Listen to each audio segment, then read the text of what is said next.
আসসালামু আলাইকুম।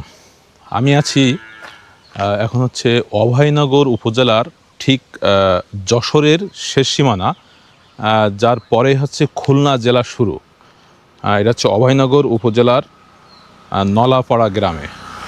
এই গ্রামের রাস্তা যেমন সুন্দর, রাস্তাটা নতুন হয়েছে, আর রাস্তার দুই পাশের যে প্রাকৃতিক পরিবেশ অসম্ভব সুন্দর। রাস্তার দুই পাশে যতদূর দেখছি শুধু দুই পাশে সুন্দর করে সাজানো গোছানো একটা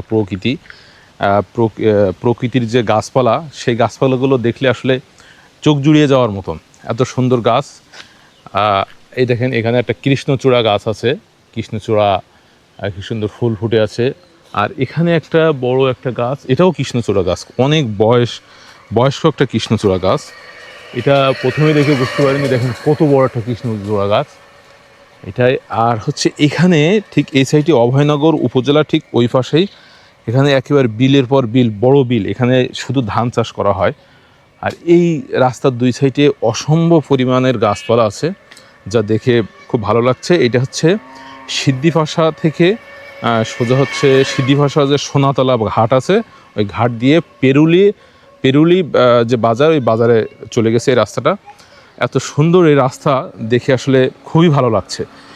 আসলে শহরের যে কোলাহলপূর্ণ যে শহর, এই শহর থেকে যদি কখনো গ্রামে ঘুরতে আসেন, এই ধরনের জায়গায় ঘুরবেন, আপনার মন দিল সব কিছু ফ্রেশ হয়ে যাবে। দেখেন সব ধরনের গাছ এই রোডে আছে। এখানে ফলজ বৃক্ষ, বনজ বৃক্ষ সব ধরনের আছে, বড় বড় মেহগনি গাছ, আকাশমণি গাছ, কাঁঠাল গাছ, এখানে সব কিছু আছে, আম গাছ। আর সবচেয়ে বড় ব্যাপার হচ্ছে এই রাস্তার দুই পাশে অসংখ্য পরিমাণ পানের বরজ আছে। এই যে বাঙালির সবচেয়ে ঐতিহ্যবাহী যে পান, সেই পানের বরজ, এই যে বড় একটা পানের বরজ, এখানে হেঁটে যতদূর যাওয়া যাচ্ছে ততদূর এরকম পানের বরজ। আর এখানে এই যে আম গাছে আম ধরছে, অবশ্য আম পাড়া শেষ, এখন আম অল্প কয়টা আছে। আর এখানে যতদূর যাব তাল গাছ, নারকেল গাছ সব ধরনের আছে। দেখেন সুন্দর একটা পাখির ডাক। এইরকম পরিবেশে যদি ঘুরতে আসেন তাহলে এই ধরনের একটা সুন্দর পরিবেশ পাবেন।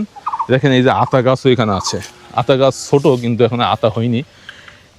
এই ধরনের প্রাকৃতিক পরিবেশে ঘুরবেন, দেখবেন। শহর থেকে একটু গ্রামে আসেন। ওই যে একটা কথাই বলি, সেটা হচ্ছে পৃথিবী আছে 2 দিনের, শুক্রবার আর শনিবার, বাকি কয়টা দিন হচ্ছে অফিস টাইমের। তাই এই বাকি কয়টা দিন অফিস টাইম পার করে যে পৃথিবীর 2 দিনের এই 2 দিন ঘুরবেন, সারা দেশ ঘুরবেন। আপনার যদি মন চাই ঘুরবেন। এই দেখেন এই কাঁঠাল গাছ, কাঁঠাল একটা পড়ে আছে নিচেই, না পড়ে না একেবারে, এই কাঁঠাল কিন্তু গাছে মাটিতে পড়ে আছে, কিন্তু গাছে এখনও আছে। এই যে কাঁঠালের পাশে হচ্ছে এই যে কাঁঠালের পাশে হচ্ছে এই যে মানে পানের বরজ, এরকম অসংখ্য পরিমাণে যতদূর চোখ যায়, এই পাশে যতদূর চোখ যায় সব পানের বরজ। আর এই পাশে কিন্তু নদী, এই নদীটা সোজা পেরুলি চলে গেছে, ওই পাশে নদী, এই পানের বরজের ওই পাশে হচ্ছে নদী। এই এলাকাটা অসম্ভব সুন্দর। আপনারা যদি কখনো কেউ ঘুরতে আসেন, এরকম ধরনের জায়গায় ঘুরবেন। আমরা একটু সামনে এগিয়ে যাব। এই যে বাইক নিয়ে যাচ্ছি ঠিক পেরুলি হাটের দিকে। আজকে শুক্রবার, আজ কিন্তু পেরুলিতে হাট আছে। এখানে যাওয়ার সময়, যাওয়ার টাইমে যে রাস্তার পাশে যে পরিবেশ, অসম্ভব সুন্দর একটা পরিবেশ। এই একটা ছোট্ট একটা বাজার, বাজারটা হচ্ছে সিদ্ধিপাশা নাম, বাজারটার নাম কি এক্সাক্ট বোঝা যাচ্ছে না, বাজারটার নাম জানি না।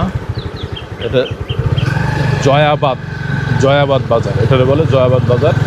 দেখেন রাস্তার পাশে ধান শুকাচ্ছে, রাস্তার পাশে ধান মাড়াই করছে, রাস্তার উপরে ধান দিয়ে এটা মাড়াই করছে। এটা অসম্ভব সুন্দর পরিবেশ। এখানে একটা নদী, এই যে বাম সাইডে দিয়ে একটা নদী চলে গেছে, সুন্দর একটা নদী, ছোট্ট নদী। আর এখানে একটা বট গাছ। এইরকম যে সুন্দর পরিবেশ, এগুলো দেখতে খুবই ভালো লাগে। দেখেন এখন মনে হচ্ছে যে বনের ভিতর দিয়ে বাইক চালিয়ে যাচ্ছি।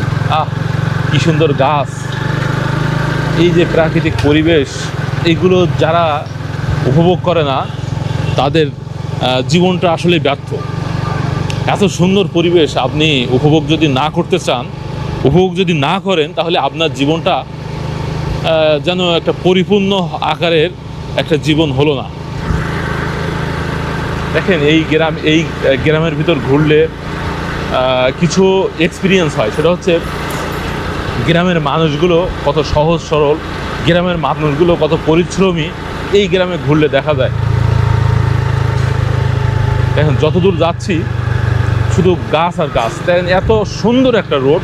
আসলে ঘুরছি বিভিন্ন জায়গায়, সব জায়গার রোডই সুন্দর, সব জায়গার রোড তার নিজস্ব সৌন্দর্য প্রকাশ করে। এখানের সৌন্দর্য একটু আলাদা। দেখেন অসম্ভব সুন্দর একটা জায়গা, রাস্তার দুই সাইডে শুধু গাছ। এই যে দেখেন কি সুন্দর গাছ, দেখলেই চোখ জুড়িয়ে যায়। শান্তি, এ যেন শান্তির একটা জায়গা। রাস্তার দুই সাইডে শুধু মেহগনি গাছ।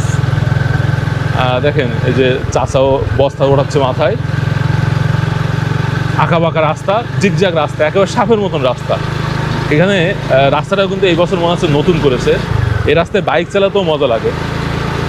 ঠিক এই যে সূর্যের আলো আসতেছে, এর ভিতরে সোনালি সূর্যের আলো এই রোডের সৌন্দর্যকে আরও বেশি ফুটিয়ে তুলেছে। হ্যাঁ, এরকম ধরনের রাস্তায় আপনারা ঘুরবেন, একটু চার দেয়ালের ভিতরে বন্দি না থেকে মাঝে মাঝে জীবনটাকে উপভোগ করুন। ঘুরতে বেশি টাকা লাগে না ভাই। আপনি সারাদিনে যদি ধূমপান করেন, হয়তো ধূমপান করতে বা সিগারেট যারা খান তাদের হয়তো সিগারেট খেতে সারাদিন 100 টাকা খরচ হয়। বিশ্বাস করেন, এই যে আপনার বাড়ির আশেপাশে যে গ্রামগুলো আছে সেগুলো ঘুরতে কিন্তু বেশি টাকা লাগে না। অল্প একটু বাইকে তেল ভরে আপনি ছুটে যাবেন এরকম ধরনের গ্রামের পরিবেশে, খুবই ভালো লাগবে। আর পরিবেশে ঘুরলে আপনার আমি নিজেই বলছি যে আপনার শরীর মন কতটা ভালো থাকবে আপনি নিজে বিশ্বাস করতে পারবেন না। আমার পকেটে হয়তো 100 টাকা আছে, কিন্তু আপনার পকেটে, আপনার ব্যাংক অ্যাকাউন্টে 1 লাখ, 2 লাখ, 5 লাখ, 10 লাখ বহুত টাকা আছে, কিন্তু এইরকম জীবন কিন্তু আপনি উপভোগ করতে পারছেন না। এই যে রাস্তার দুই পাশে দেখেন, এই সাইডে দেখেন, এই সাইডে সুন্দর একটা ঈদগাহ, এই পাশটাই দেখেন, এই রাস্তার কী সুন্দর রাস্তারে এখানে আছে যে কিছু কাঁঠাল গাছে কাঁঠাল ধরছে, কি সুন্দর লাগছে। আসলে এই যে পরিবেশ, এই পরিবেশ আসলে দেখার মতন পরিবেশ, সুন্দর একটা জায়গা। এখানে দেখেন বড় বড় আম গাছ, আর ওই পাশে নদী, এই আম গাছ, ওই পাশে নদী, কি সুন্দর একটা পরিবেশ, অবাক করা একটা জায়গা।